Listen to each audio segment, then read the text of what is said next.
بسم اللہ الرحمن الرحیم۔ السلام علیکم ورحمۃ اللہ وبرکاتہ۔ حضرت علی رضی اللہ عنہ سے مروی ہے کہ ایک دن نبی صلی اللہ علیہ وآلہ وسلم تشریف فرما تھے۔ آپ صلی اللہ علیہ وآلہ وسلم کے دست مبارک میں ایک لکڑی تھی جس سے آپ صلی اللہ علیہ وآلہ وسلم زمین کو کرید رہے تھے۔ تھوڑی دیر بعد سر اٹھا کر فرمایا، تم میں سے ہر شخص کا ٹھکانہ خواہ جنت ہو یا جہنم اللہ کے علم میں موجود اور متعین ہے۔ صحابہ اکرام رضی اللہ عنہم نے پوچھا، یا رسول اللہ، پھر ہم عمل کیوں کریں؟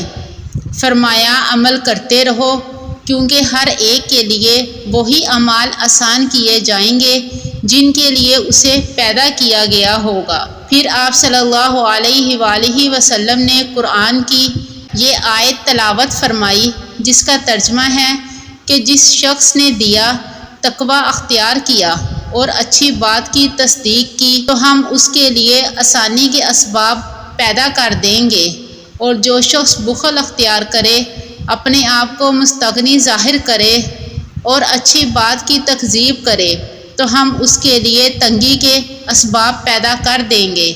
مسند احمد حدیث نمبر 621۔ حضرت سعد بن ابی وقاص رضی اللہ عنہ سے مروی ہے کہ جناب رسول اللہ صلی اللہ علیہ وآلہ وسلم نے ارشاد فرمایا، تین چیزیں ابن آدم کی سعادت مندی کی علامت ہیں اور تین چیزیں اس کی بد نصیبی کی علامت ہیں۔